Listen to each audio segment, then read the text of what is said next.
magandang araw po sa inyo lahat. At eto po, pag-usapan po natin yung mga sari-saring issue po ngayon, mga pre. Ayan, katulad po nito, mga pre, may mga banat na naman itong si Sara Duterte, no?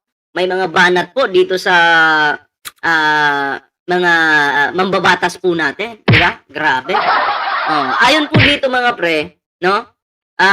Ito yung claims po nitong si Sara Duterte, no? Meron po siyang mga banat sa mga individual, no? Sa mga mambabatas po natin. Ayan. Contrary to Duterte's claims, no red flags in house audits. Ayan. Ayan po Yan po yung sabi ng COA. Oo. May mga pahayag po itong si o aligasyon itong si Sara Duterte na may mga problema daw. 'Di ba? Irregularidad o kahina-hinalang nangyayari sa mga pondo o transaksyon ng Kamara de Representantes. Diba?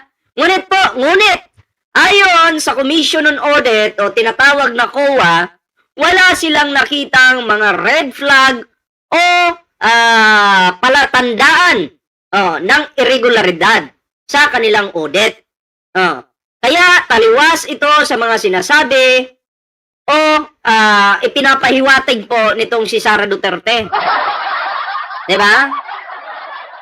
Yun po yun. So, sa madaling salita, wala namang ebidensya si Sara, nagbibintang lang po. Saan po ba kayo maniniwala? Sa COA o kay Sara Duterte? Siyempre po, ang nakakaalam niyan po, COA, hindi po si Sara Inday Sayad Lustay Dutae. Yan kinaklaro ko lang po sa inyo. Maniniwala po ba kayo sa dito kay Sara Duterte? Hindi na po, kahit ako hindi na po ako maniniwala kasi sa Kamara pa lang po, ang dami nang lumabas na ebidensya laban sa kanya. At ang COA po mismo, pinagbabalik po si Sara Duterte ng 400 million plus na confidential funds. Pero binalik ba, di ba hindi? Di ba? Tapos maniniwala kayo sa magnanakaw? Wala nang kredibilidad itong si Sara Duterte. Wala na po. Di ba? Kumbaga yung gawain niya, ipapasa niya sa iba. Yung pagnanakaw niya, isisisi niya sa iba. Binibigyan ka ng chance noon sa Kamara na mag-attend ka sa mga hearings para madepensahan mo naman yung sarili mo. Pero hindi ka nag-attend. Ang pagtaka sa problema, Sara Duterte, sign of guilt yan. At dapat alam mo yan kasi lawyer ka. Lawyer ka nga ba talaga o minagic mo lang? Diba? Nakakahiya po itong babaeng ito. Wala pong problema sa Kamara, mga pre. Sila po ay masisipag dyan. Ang problema lang po talaga sa Kamara, yun, si Meow Meow, natanggal na, di ba? Bukod kay Meow Meow, sino pa po? Yung mga absent, palaging absent. Si Pulong, anak ni Pulong. Di ba? Sino pa po? At marami pang mga iilan-ilan dyan. Yan si, yung anak ni Ligarda. Diba? Yan yung mga problema po dyan. Hindi po, pag nilahat nyo kasi, hindi maganda yun. Lalo na't wala kayong ebidensya, sasabihin nyo may problema.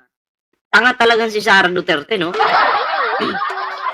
Hindi po talaga nag-iisip. Anyway, ito po, no? Idugtong po natin ang video ito. Panoorin po natin at magbigay po tayo ng ating opinion dito. Ayan. Ano yung hahanapin ninyo during the impeachment trial? Well, I was in the impeachment trial of Corona, so ultimately it's the evidence. So let's see the evidence. Kung walang ebidensya, bakit ka mag-convict? Ayan na. Kung walang ebidensya, bakit ka magko-convict? Pero kasi may mga ebidensya na sa Kamara. Tapos i-review na naman yan sa Senado. Check na naman yan. May mga pagbabanta, panunuhol, paggastos ng confidential funds na maling paggastos. Yari. Patay. Sureball na po si Sara kasi yung mga senators, isa-isa na po silang naliligwak. Ah. Ha? So tingnan natin yung ebidensya. And in the meantime, siyempre, we support the rule of law. And this is a constitutional mandate. We will be taking an oath of office that says we must uphold the Constitution and the rule of law. And that's exactly what we intend to do. How do we make sure, Senator Kiko, na itong issue ng impeachment kay Vice President Sara Duterte won't just be about politics, but about the people? Because we're working under the context na there is a rift between the Dutertes and the Marcoses, may mga allies itong mga ating presidente at vice president. How do we make sure that this is about the people and not about the politics? Well, I think I already answered the question. We look at the evidence. Regardless of the politics, let's look at the evidence. Yun, evidence.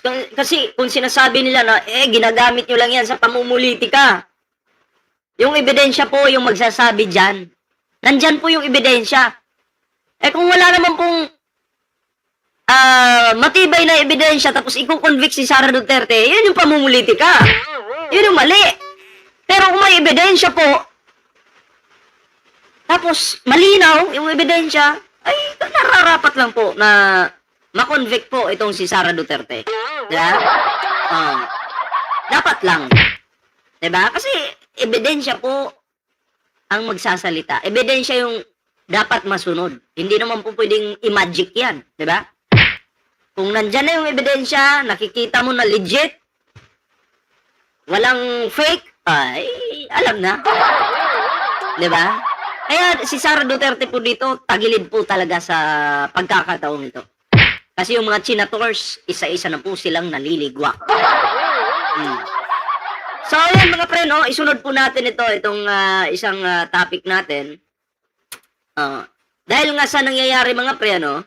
Dahil sa nangyayaring kayabangan ni Sara Duterte at ang taong bayan, nakita na, sa kamera pa lang, nakita na yung mga ebidensya. Ngayon, meron pong okta.